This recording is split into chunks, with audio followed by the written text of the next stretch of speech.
এনসিপির মুখ্য সংগঠক হাসনাতের একটি স্ট্যাটাসের পর গোটা দেশে উত্তপ্ত পরিবেশ সৃষ্টি হয়েছে। বাংলাদেশের রাজনীতি যেন এক টালমাটাল সময়ে যাচ্ছে। অনেক বিশ্লেষক বলছেন এই টালমাটাল হওয়ার পেছনে রয়েছে দেশি বিদেশি নানা শক্তি। আল জাজিরার সাংবাদিক জুলকারনাইন সায়েরের দাবি, এই অস্থিরতার পেছনে 14 জন ইনসাইডার দায়ী। তার দাবি, এই ইনসাইডারদের কিছু ভারতীয় এজেন্ট আর বেশিরভাগ বাংলাদেশের। তার মতে এই ইনসাইডারদের মধ্যে সরকারের উপদেষ্টা রয়েছেন।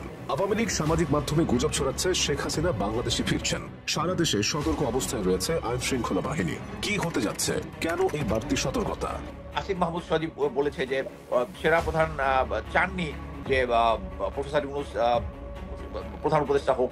সবকিছু মিলায় যেগুলো হচ্ছে দেখা যাচ্ছে যে ইন্ডিয়ার প্রেসক্রিপশন যেটা হচ্ছে সেভাবেই কাজ করতেছে। আওয়ামী লীগ এবং ইন্ডিয়া চায় যে আমাদের দেশের যে নেক্সট ইলেকশনটা হবে, ইলেকশনটার মধ্যে প্রচুর গন্ডগোল হবে, মারামারি হবে, রক্তপাত হবে, এবং তারা প্রমাণ করবে যে গত 3 বছরে যে ধরনের ইলেকশন হয়েছে এইটাই বাংলাদেশে ডিজার্ভ করে এবং এইটাই বাংলাদেশের এটাই স্বাভাবিক ঘটনা ইন্ডিয়ার সামনে দেখাবে। এবং এইটা জেনারেল ওয়াকার যদি সেনাপ্রধান থাকে এটা হবে না।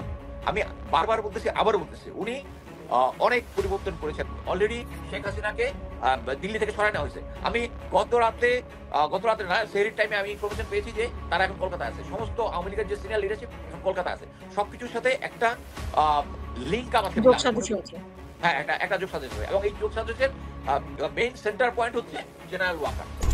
যারা এখন বেশি বেশি বাড়াবাড়ি করছে, বেশি বাড়াবাড়ি করলাম না, কারণ ডিসেম্বর পর্যন্ত তোমাদের ওই টিকে কিনা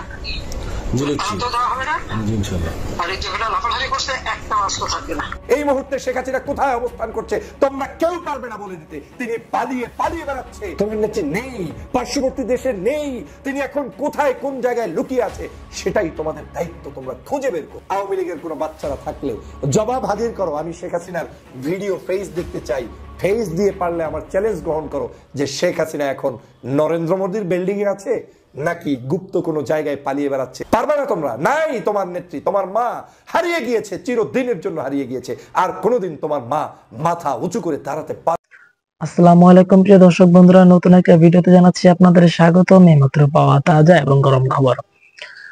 আজকের এই ভিডিওটি কেমন হতে চলেছে, কতটা গুরুত্বপূর্ণ, কতটা চাঞ্চল্যকর, ভিডিওর অংশ বিশেষ এবং ভিডিওর শিরোনাম দেখে কিন্তু আপনারা ইতিমধ্যে বুঝে গিয়েছেন কেমন হবে আজকের এই ভিডিওটি। আমি আপনাদের কাছে রিকোয়েস্ট করবো আজকের এই ভিডিওটি সম্পূর্ণ দেখবেন, তাহলেই অনেক কিছু জানতে পারবেন এবং বুঝতে পারবেন। আমি আর বেশি কথা বাড়াবো না, সরাসরি আপনাদের বিস্তারিত ভিডিওতে নিয়ে যাবো। তার আগে প্রিয় দর্শক বন্ধুরা, যারা এখনো এই চ্যানেল সাবস্ক্রাইব করে রাখেননি, এই চ্যানেল সাবস্ক্রাইব করে পাশে থাকা বেল আইকনটি বাজিয়ে রাখবেন এরকম ভিডিও সবার আগে পাওয়ার জন্য। সম্মানিত দর্শক শ্রোতা, চলুন তাহলে এই ভিডিওতে একটি লাইক করে দিয়ে আমরা বিস্তারিত ভিডিওগুলো মোবাইলের স্ক্রিন থেকে ধারাবাহিকভাবে একের পর এক দেখে আসি। দেশের রাজনীতি যেন এক টালমাটাল সময়ে যাচ্ছে। অনেক বিশ্লেষক বলছেন এই টালমাটাল হওয়ার পেছনে রয়েছে দেশি বিদেশি নানা শক্তি। আল জাজিরার সাংবাদিক জুলকারনাইন সায়েরের দাবি, এই অস্থিরতার পেছনে 14 জন ইনসাইডার দায়ী। তার দাবি, এই ইনসাইডারদের কিছু ভারতীয় এজেন্ট আর বেশিরভাগ বাংলাদেশের। তার মতে এই ইনসাইডারদের মধ্যে সরকারের উপদেষ্টা রয়েছেন। আওয়ামী লীগ সামাজিক মাধ্যমে গুজব ছড়াচ্ছে শেখ হাসিনা বাংলাদেশে ফিরছেন। সারা দেশে সতর্ক অবস্থায় রয়েছে আইন শৃঙ্খলা বাহিনী। কি হতে যাচ্ছে, কেন এই বাড়তি সতর্কতা? এনসিপির নেতা সাবেক ছাত্র সমন্বয়ক হাসনাত আব্দুল্লাহ তার ভেরিফাইড পোস্টে বলেছেন, শেখ হাসিনাকে ফেরানোর চেষ্টা হচ্ছে। নতুন মোড়কে আওয়ামী লীগকে ফেরানোর চেষ্টা হচ্ছে। সাবির হোসেন চৌধুরী, শিরিন শারমিন সহ অন্যান্যদের নিয়ে নতুন ফর্মে আওয়ামী লীগকে ফেরানোর ষড়যন্ত্র করছে অনেকে। শুধু হাসনাত আব্দুল্লাহ না, তাদের প্রধান নেতা নাহিদ ইসলামও এমন ষড়যন্ত্রের কথা বলছেন। আওয়ামী লীগকে নিষিদ্ধ করার ইচ্ছা সরকারের নেই, প্রধান উপদেষ্টার এমন মন্তব্যেরও তীব্র সমালোচনা করেন এনসিপির নেতারা। প্রশ্ন উঠছে, আসলে কি আওয়ামী লীগ ফিরছে নতুন নামে? সামাজিক মাধ্যমে প্রধান উপদেষ্টার প্রেস সচিবের একটা ভাইরাল পোস্ট জন্ম দিয়েছে নানা প্রশ্নের। ছবিতে দেখা যাচ্ছে তিনি সুইজারল্যান্ডে আর লেখা আছে আপা ফিরছেন, কিন্তু বাস্তবে তিনি ঢাকায়। তার নামে মিথ্যে গুজব ছড়িয়ে সাধারণ মানুষকে প্রতারিত করা হচ্ছে। এইভাবে গুজব ছড়িয়ে আওয়ামী লীগ দেশকে অস্থিতিশীল করতে চায়। তবে তৃতীয় মাত্রার উপস্থাপক ও রাজনীতি বিশ্লেষক সাংবাদিক জিল্লুর রহমান নির্বাচন না হলে দেশ আরো অস্থিতিশীল হবে এমন আশঙ্কার কথা বলছেন। তার মতে অতি দ্রুত নির্বাচন না হলে দেশে অরাজকতা তৈরি হবে এবং দেশ দীর্ঘমেয়াদী সংকটে পড়বে। বিশেষ করে নির্বাচন না হলে দেশে ধর্মীয় জঙ্গিবাদের ঝুঁকি দেখেন সাংবাদিক জিল্লুর। শুধু জিল্লুর রহমান না, এমন আশঙ্কা কিন্তু আল জাজিরার অনুসন্ধানী সাংবাদিক জুলকারনাইন সায়েরও দেখেন। অনেক রাজনীতি বিশ্লেষক বাংলাদেশের সাম্প্রতিক অস্থিরতার পেছনে শেখ হাসিনা মোদীর ষড়যন্ত্রের পাশাপাশি মার্কিন গোয়েন্দা প্রধান তুলসী গাবার্ডের ভারত সফরকেও ইঙ্গিত করেন। বিশেষ করে কিছুদিন আগে তুলসী যেভাবে হাসিনা ও মোদীর ভাষায় কথা বলেছেন, তার কারণেও বাংলাদেশের সংকট তৈরি হতে পারে। যারা এখন বেশি বেশি বাড়াবাড়ি করছে, বেশি বাড়াবাড়ি করলাম না, কারণ ডিসেম্বর পর্যন্ত তোমাদের ওই দিকে কিনা জি দেখছি তো দেওয়া হবে না জি ইনশাআল্লাহ। আর এই যেগুলো লাফালাফি করছে একটা অস্ত্র থাকবে না। জি দেখছি আলহামদুলিল্লাহ, আপনার কথায় আমি ভরসা রাখছি নিশ্চয়ই আমরা আচ্ছা তাই নাই জি নিচ্ছি। তবে আপনি একটু মাথা ঠান্ডা রেখে আপনি আপনার কৌশলে এগিয়ে নিচ্ছি, তবে সবাইকে সবটা বলার ঠিক দরকার আছে। আমি সবাই বলছি আপনি তোরা খালি তোমার সতর্ক করে কিছু বলো না, জি নিচ্ছি। ওরা ফেল করবে। আর যদি আমরা কিছু করি তাহলে বলে যে আমাদের জন্য পারে না, সেটা বলতে পারি, আমরা বলার মুখ নাই। জি নিচ্ছি জি জাতীয় আন্তর্জাতিক ভাবেও ওই যে সুখনিউসের কোটি কোটি চেহারা দাঁড়া খেয়ে গেছে মানুষের। জি নিচ্ছি। অলরেডি বাংলার মানুষ বুঝতে পারছে, কিন্তু ভয় থেকে মুখ খুলতেছে না নিচ্ছি। আসিফ মাহমুদ সজীব বলেছে যে সেরা প্রধান চাননি যে প্রফেসর ইউনূস প্রধান উপদেষ্টা হোক। সবকিছু মিলায় যেগুলো হচ্ছে দেখা যাচ্ছে যে ইন্ডিয়ার প্রেসক্রিপশন যেটা হচ্ছে সে অনুযায়ী কাজ করতেছে। আওয়ামী লীগ এবং ইন্ডিয়া চায় যে আমাদের দেশের যে নেক্সট ইলেকশনটা হবে, ইলেকশনটার মধ্যে প্রচুর গন্ডগোল হবে, মারামারি হবে, রক্তপাত হবে, এবং তারা প্রমাণ করবে যে গত 3 বছরে যে ধরনের ইলেকশন হয়েছে এইটাই বাংলাদেশে ডিজার্ভ করে এবং এইটাই বাংলাদেশে এটাই স্বাভাবিক ঘটনা দুনিয়ার সামনে দেখাবে। এবং এটা জেনারেল ওয়াকার যদি সেনাপ্রধান থাকে এটা হবে না। আমি বারবার বলতেছি, আবারও বলতেছি, উনি অনেক পরিবর্তন করেছেন। অলরেডি শেখ হাসিনাকে দিল্লি থেকে সরানো হয়েছে। আমি গত রাতে না, সেহরির টাইমে আমি ইনফরমেশন পেয়েছি যে তারা এখন কলকাতায় আছে। সমস্ত আওয়ামী লীগের যে সিনিয়র লিডারশিপ এখন কলকাতা আছে। সবকিছুর সাথে একটা লিঙ্ক আপ আছে, হ্যাঁ একটা যোগ সাজেশ আছে, এবং এই যোগ সাজেশের মেইন সেন্টার পয়েন্ট হচ্ছে জেনারেল ওয়াকার। প্রথমেই আমি যেটা বলতে চাচ্ছি সেটা হচ্ছে একটা সবার কাছে প্রশ্ন আসছে কেন হাসনাত আব্দুল্লাহ 11 তারিখের ঘটনা এতদিন পরে বললো। বাট আমার কাছে যেটা মনে হয়েছে সেটা হচ্ছে, আমি এর আগে আপনার অনুষ্ঠানের সময় তো বলেছি যে অ্যাকচুয়ালি জাতিসংঘের যে রিপোর্টটা দিয়েছে যে জুলাইয়ের যে গণহত্যা, ওই গণহত্যার রিপোর্টের শেষে কিন্তু আওয়ামী লীগকে নিষিদ্ধ করাটা তারা ডিসকারেজ করেছে, এবং সেম আমেরিকান এবং ইউরোপিয়ানরা একই পালস তাদের। বাট আমরা এই ধরনের একটা গণহত্যা যেটা তারা চালিয়েছে সেটা আমরা মেনে নিতে পারি না, এবং আমরা সবাই চাই যে আওয়ামী লীগ নিষিদ্ধ থাকুক। কি কারণে? কারণ তাদের যে আমরা প্রতিটা সময় দেখেছি তাদের সাথে ভারতীয় একটা কন্ট্রাক্ট থাকে, ভারত তাদেরকে পরিচালনা করে, গোয়েন্দা সংস্থাগুলোকে করে। আমরা সবাই জানি যে বাংলাদেশের এই যে সর্বমহত্তর প্রতি হুমকি, যেটা আমরা সবাই শুনেছি ফেনী নদীর উপরে যে ব্রিজটা ইন্ডিয়া করেছে, যেটা আওয়ামী লীগ সরকার অনুমোদন দিয়েছে, এগুলো সবগুলো মিলে আমাদের মোটামুটি ডিফেন্স সিস্টেমটাকে দুর্বল করে দেওয়া থেকে শুরু করে ইকোনমিক সিস্টেম থেকে সবকিছু, আমাদের শিক্ষা খাতকে ধ্বংস করেছে সবকিছু। এরকম একটা সিচুয়েশনে আওয়ামী লীগকে আমরা চাই যে নিষিদ্ধ হোক। যখন ছাত্ররা দেখলো যে আওয়ামী লীগ নিষিদ্ধ হতে যাচ্ছে না, এবং তখনই তারা এই জিনিসটা এক্সপোজ করার কথা চিন্তা করছে বলে আমি ধারণা করি। এই মুহূর্তে শেখ হাসিনা কোথায় অবস্থান করছে তোমরা কেউ পারবে না বলে দিতে। তিনি পালিয়ে পালিয়ে বেড়াচ্ছে, তোমার নিচে নেই, পার্শ্ববর্তী দেশে নেই। তিনি এখন কোথায় কোন জায়গায় লুকিয়ে আছে সেটাই তোমাদের দায়িত্ব, তোমরা খুঁজে বের করো। আওয়ামী লীগের কোনো বাচ্চারা থাকলে জবাব হাজির করো। আমি শেখ হাসিনার ভিডিও ফেস দেখতে চাই। ফেস দিয়ে পারলে আমার চ্যালেঞ্জ গ্রহণ করো যে শেখ হাসিনা এখন নরেন্দ্র মোদীর বিল্ডিং এ আছে নাকি গুপ্ত কোনো জায়গায় পালিয়ে বেড়াচ্ছে। পারবে না তোমরা, নাই তোমার নেত্রী, তোমার মা হারিয়ে গিয়েছে, চিরদিনের জন্য হারিয়ে গিয়েছে, আর কোনোদিন তোমার মা মাথা উঁচু করে দাঁড়াতে পারবে না। সেই অবস্থান নিশ্চিত করা যাচ্ছে না। বাংলাদেশ সহ দেশ বিদেশে এখন এই গুঞ্জন চলছে শেখ হাসিনা তাহলে কোথায় গিয়েছে। যেই শেখ হাসিনা বাংলাদেশে চট করে চলে আসবে, যেই শেখ হাসিনা বাংলাদেশে সারাদিন নৈরাজ্য সৃষ্টির জন্য অবদান রেখে চলেছেন, সকাল সন্ধ্যা এদেশের মানুষের মধ্যে অনৈক্য তৈরি করে চলেছেন, ছাত্রলীগ, যুবলীগ, আওয়ামী লীগের নেতাকর্মীদেরকে মাহে রমজানের মধ্যেও গভীর রাতে তাহাজ্জুদে রুখতে কিংবা ইফতারের পরপর 2-4 জনকে মাস্ক পরে মিছিল করাচ্ছেন। তিনি আবার কিসের ভয়ে, কোন ভয়ে ভারতে লুকিয়ে থেকে অবস্থান অনিশ্চিত করছেন এবং তিনি এখন পালিয়ে বেড়াচ্ছেন। তিনি কি আদতে ভারতে আছেন নাকি ভারত থেকে পালিয়ে ভিন্ন কোনো দেশে গিয়েছেন, না ভারতের মধ্যেই দিল্লিতে ছিলেন, সেই দিল্লি থেকে এখন ভিন্ন কোনো জায়গায় অবস্থান করছেন। এ এখন বাংলাদেশের মানুষের দৈনিক আলোচনার একটি বস্তুতে পরিণত হয়েছে। বিশেষ করে গতকালকের এই আলোচনাটি নতুন করে সামনে এসেছে। শেখ হাসিনা এখন আর ভারতে নেই, সে পালিয়েছে। কেউ কেউ বলছেন শেখ হাসিনা এখন আর দিল্লিতে নেই, দিল্লি থেকে পালিয়েছে। পালানো যার স্বভাব, যে জন্মগতভাবেই পালানো পছন্দ করে, কখনো বোরকা পরে পালায়, কখনো বোরকা পরে প্রবেশ করে, কখনো আবার এই বাংলাদেশ থেকে নিজে হেলিকপ্টারে পালিয়ে যায়, আবার এখন তিনি পার্শ্ববর্তী দেশ যেখানে নিরাপদ নিজেকে মনে করেছেন, যেখানে বসে ষড়যন্ত্র সকল বীজ বপন করে চলেছেন, তিনি সেখান থেকেও পালিয়ে যাচ্ছেন, পালিয়ে বেড়াচ্ছেন। তার মৃত্যুর আগ পর্যন্ত কি পালানোটাই তার জীবনের একটি সর্বশেষ ইচ্ছা হিসেবে পূরণ করবেন মহান রব? আমার কাছে সেটাই এখন প্রশ্নবিদ্ধ হচ্ছে। আমরা এও শুনেছি দিল্লি থেকে পালিয়ে কলকাতায় এসেছেন এবং কলকাতার দুটি জায়গায় নাকি তাকে এখন পর্যন্ত শনাক্ত করা গিয়েছে, সেটা হচ্ছে সল্ট লেক আর নিউ টাউন এলাকা। আবার আমরা বিভিন্ন টিভি চ্যানেল এবং বিভিন্ন জায়গার রিপোর্টে দেখেছি তিনি ভারত থেকেই পালিয়ে ভিন্ন কোনো একটি দেশে ইতিমধ্যে চলে গিয়েছেন। কোন দেশে গিয়েছেন সেটা নিশ্চিত হওয়া যায়নি, কিন্তু তিনি ভারতের নীরবে নিবৃতে বাংলাদেশের আওয়ামী লীগগুলোকে মিছিলের মধ্যে ব্যস্ত রেখে নতুন করে তাদেরকে উদ্দীপনা ছড়িয়ে দিয়ে বাংলাদেশের মানুষের মধ্যে আওয়ামী লীগের লোকদেরকে একটু নতুন করে তরতাজা করার জন্য তিনি তাদেরকে মিথ্যা প্রলোভন দেখিয়ে বাংলাদেশে নাকি ঈদ করতে আসবে সেই স্বপ্ন বাস্তবায়নের জন্য তিনি অডিও পর্যন্ত তিনি দিয়েছেন যে ঈদের সময় তিনি আসতে চান, দেখা করতে চান, বক্তব্য এরকম আসছে। তো সেই অবস্থায় তিনি নেতাকর্মীদেরকে রেখে তিনি কেন তাহলে পালাচ্ছেন? এই শেখ হাসিনা ভালো করেই জানে এই বাংলাদেশে তিনি আসতে পারবেন না। এই শেখ হাসিনা ভালো করেই জানে পার্শ্ববর্তী দেশেও তিনি নিরাপদ নয়, কারণ এমন পরিমাণ অপকর্ম করেছে যেই নেতৃত্বে এই অঞ্চলের কোনো জায়গায় কেউ নিরাপদে থাকতে দিবে না। সে কারণেই তিনি এখন নিজের ব্যাগেজ গুছাচ্ছে, একটি ধোঁয়াশার মধ্যে রেখেছে পার্শ্ববর্তী দেশও তাকে নিয়ে এখন একেবারেই চরম মাত্রার বিব্রতকর পরিস্থিতির মধ্যে আছে। কিন্তু পার্শ্ববর্তী দেশের এর কোনো বিকল্প নেই, শেখ হাসিনার পাশে থাকা ছাড়া বিকল্প কোনো পথ নেই। কারণ 16টি বছর যাকে ব্যবহার করেছে টিস্যু পেপারের মতো, যার কাছ থেকে বাংলাদেশের সকল স্বাধীনতা সার্বভৌমত্বকে কেড়ে নিয়েছিল ওরা, তারা কিভাবে শেখ হাসিনাকে একদিনই হাতের তালু থেকে ছেড়ে দিবে? তারা সে কারণেই তাকে যে কোনো মূল্যে চেষ্টা করছে সর্বোচ্চ নিরাপত্তা দিয়ে গোপনীয়তা বজায় রেখে তারপরে তাকে রাখতে।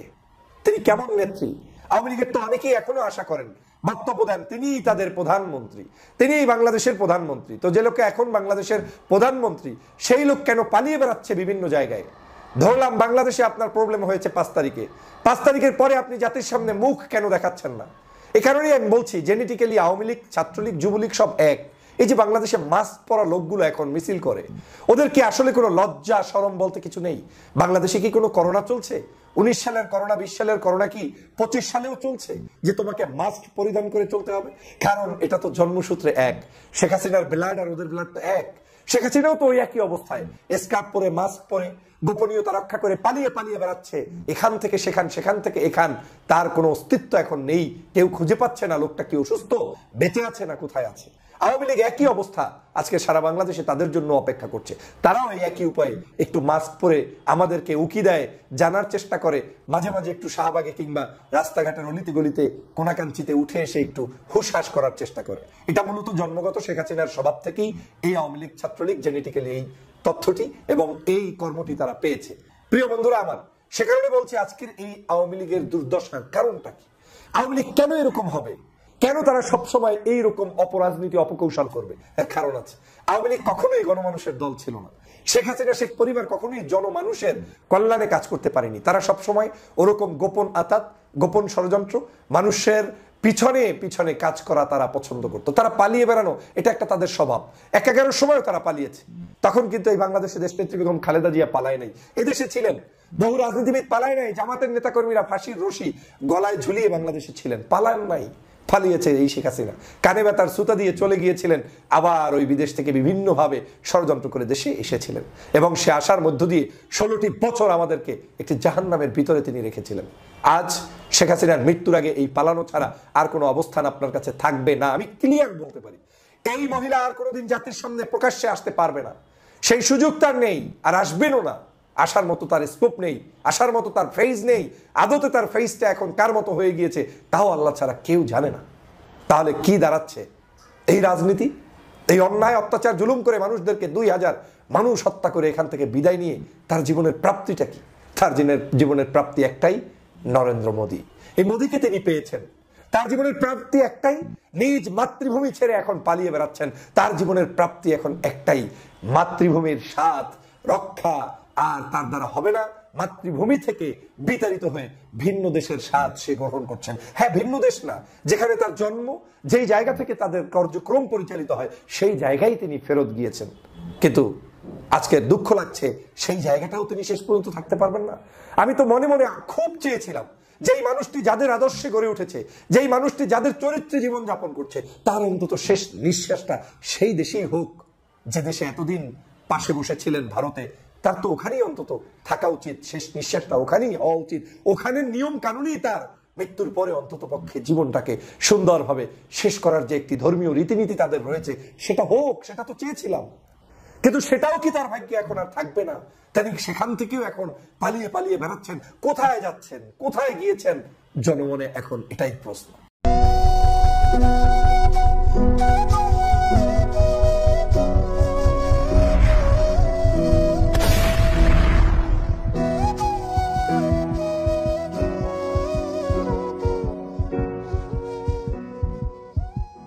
আমরা বিজয়ের দ্বারপ্রান্তে। এটা আমাদের দ্বিতীয় মুক্তিযুদ্ধে জনগণের বিজয়।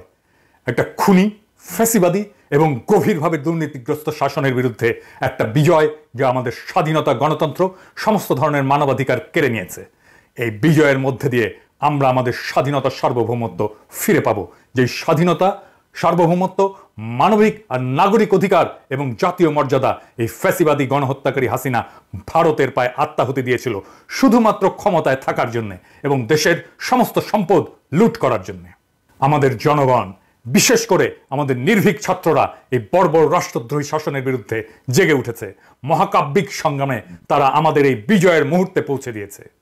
আগামী কয়েক ঘন্টা এবং আগামী কয়েকদিন জনগণ এবং একটা দেশ হিসাবে, একটা জাতি হিসাবে আমাদের ভবিষ্যতের জন্য খুবই গুরুত্বপূর্ণ।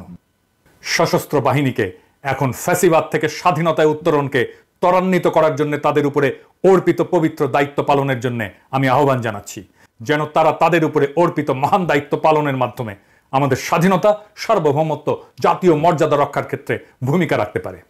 এই দায়িত্ব পালনের জন্যই আমাদের সশস্ত্র বাহিনী রয়েছে। সেনাপ্রধান হিসেবে জেনারেল ওয়াকার শান্তিপূর্ণভাবে ক্ষমতা হস্তান্তরের প্রক্রিয়াকে ত্বরান্বিত করার ক্ষমতার একেবারে কেন্দ্রে আপনি আছেন। প্রত্যেক মুহূর্ত খুবই গুরুত্বপূর্ণ এবং ঘড়ির কাঁটা টিক টিক করে অগ্রসর হচ্ছে। আপনাকে দ্রুত সিদ্ধান্ত নিতে হবে এবং কাজ করতে হবে। আমি আপনাকে সেনাবাহিনীর এক উত্তাল সময় থেকে শিক্ষা নেওয়ার আহ্বান জানাই। 1975-এ জেনারেল খালেদ মোশাররফ কার্যকরভাবে চেইন অফ কমান্ডের দায়িত্ব নিয়েছিলেন, কিন্তু কি করতে হবে সেটা নিয়ে তিনি দ্বিধান্বিত ছিলেন। যেই পদক্ষেপগুলি তার নেওয়ার দরকার ছিল সেটা তিনি নেননি, অহেতুক বিলম্ব করেছিলেন। অবশেষে যখন সিদ্ধান্ত নিতে গেলেন, পদক্ষেপ নিতে গেলেন, তখন অনেক দেরি হয়ে গেছে। সে ভারতের পদলেহী এমন সন্দেহে তার নিজের বাহিনী তাকে হত্যা করে। অথচ আমরা জানি সে একজন সচ্চা জাতীয়তাবাদী ছিল, কোনোভাবেই সে ভারতপন্থী ছিল না। জেনারেল ওয়াকার, আমরা জানি আপনি এমন একটা পরিস্থিতিতে আছেন যা খুবই বিব্রতকর। এই ফ্যাসিবাদী রক্তপিপাসু অবৈধ প্রধানমন্ত্রী আপনার আত্মীয় এবং তিনি আপনাকে এই পদে নিয়োগ দিয়েছেন। এটা আপনাকে দ্বিধাগ্রস্ত করতেই পারে, এমনকি অনিচ্ছুক করতে পারে তাকে ক্ষমতা ত্যাগ করতে বলার জন্য, তাকে ক্ষমতা ত্যাগ করতে বলার জন্য চূড়ান্ত পদক্ষেপ নিতে। কিন্তু একজন অভিজ্ঞ জেনারেল হিসেবে আপনার এটাও বুঝতে পারার কথা যে বর্তমান ছাত্র জনতার গণ আন্দোলন, গণ অভ্যুত্থান শেখ হাসিনার পতনের আগে শেষ হবে না। এমনকি তাকে বাঁচানোর চেষ্টা করা বৃথা হবে। হাসিনাকে অবশ্যই যেতে হবে এবং আপনি তাকে ক্ষমতা ছেড়ে চলে যাওয়ার দরজাটা দেখিয়ে দিতে পারেন। আপনি যাই করুন না কেন, হাসিনাকে অবশ্যই বিদায় নিতে হবে। চলমান আন্দোলনের সময় আপনার কয়েকজন অফিসার যে গণবিরোধী ভূমিকা পালন করেছে তার জন্য সেনাবাহিনীর মধ্যে ব্যাপক ক্ষোভ এবং হতাশা রয়েছে। পুরো প্রতিষ্ঠানটা তার সম্মান এবং আমাদের জনগণের বিশ্বাসযোগ্যতা অনেকাংশেই হারিয়েছে। যদি আপনি আপনার কাজ না করেন তবে সেনাবাহিনীতে অনেকেই থাকবেন যারা অলস বসে থাকবে না এবং নীরবে কষ্ট সহ্য করে যাবে না। তবে যদি আপনি দ্রুত জনতার আকাঙ্ক্ষা বাস্তবায়নের জন্য অগ্রসর হওয়ার সিদ্ধান্ত নেন, হাসিনাকে শান্তিপূর্ণভাবে ক্ষমতা হস্তান্তরের জন্য বাধ্য করেন, তবে হাসিনার ফ্যাসিস্ট শাসনের অবসান শান্তিপূর্ণভাবে সম্পন্ন করা যেতে পারে। যে কোনো বিলম্ব আরো ব্যাপক রক্তক্ষয় এবং আমাদের অর্থনীতি এবং সমাজের আরো ক্ষতি করবে এবং একটা অব্যাহত অনিশ্চয়তা আমাদের শত্রুদেরকে ঘোলা পানিতে মাছ শিকারের সুযোগ করে দেবে। তাই আমি আপনাকে আপনার নিজের এবং জাতির ভবিষ্যৎ বিবেচনায় সঠিক পদক্ষেপ নিতে বলি। মেহেরবানি করে আপনার বাহিনী নিয়ে এগিয়ে যান এবং তাকে ক্ষমতা থেকে সরিয়ে জনতার হাতে ক্ষমতা হস্তান্তরের ব্যবস্থা করেন। জনগণের এই বিপ্লবী জাগরণের সময় আপনার ঐতিহাসিক ভূমিকা পালন করেন। আমাদের জনগণ সম্পূর্ণভাবে আপনাদের সাথে থাকবে। হাসিনার শাসন কার্যত মৃত। এখন এই শাসনকে সমাহিত করার কাজে আপনি হাত লাগাবেন। আপনি কি অপরাধী হাসিনাকে ক্ষমতাচ্যুত করার জন্য দ্রুত পদক্ষেপ নেবেন এবং আমাদের দ্বিতীয় মুক্তিযুদ্ধের একজন নায়ক হবেন, নাকি তাকে বাঁচানোর চেষ্টা করার জন্য একটা নিরর্থক এবং রাষ্ট্রদ্রোহী কাজে লিপ্ত হবেন? এই পছন্দ আপনার, এই সিদ্ধান্ত আপনাকেই নিতে হবে। আপনি এই একটা পদক্ষেপেই সেনাবাহিনীর হৃত গৌরব ফেরাতে পারেন, নয়তো জেনারেল খালেদ মোশাররফের দুর্ভাগ্যজনক পরিণতি বরণ করতে পারেন। আমরা আশা করব আপনি ঐতিহাসিক মুহূর্তে জনতার পক্ষে দাঁড়িয়ে সেনাবাহিনী নামের এই ইনস্টিটিউটকে রক্ষা করবেন। সৃষ্টিকর্তা আপনাকে সঠিক সিদ্ধান্ত নেওয়ার তৌফিক দেন। প্রিয় দেশবাসী, শুরু থেকে শেষ পর্যন্ত যারা এই ভিডিওটি দেখেছেন সকলকে জানাই অসংখ্য অসংখ্য ধন্যবাদ। যারা এরকম নিউজ ভিডিও পেতে পছন্দ করেন তারা অবশ্যই এই চ্যানেলটি সাবস্ক্রাইব করে পাশে থাকা বেল আইকনটি বাজিয়ে দিবেন। যারা এখন এই ভিডিওটি শেয়ার করেননি, এই ভিডিওটি দ্রুত শেয়ার করে সকলকে দেখার সুযোগ করে দিন। আজকের মতন এই পর্যন্ত দেখা হচ্ছে পরবর্তী কোনো ভিডিও নিয়ে ইনশাল্লাহ।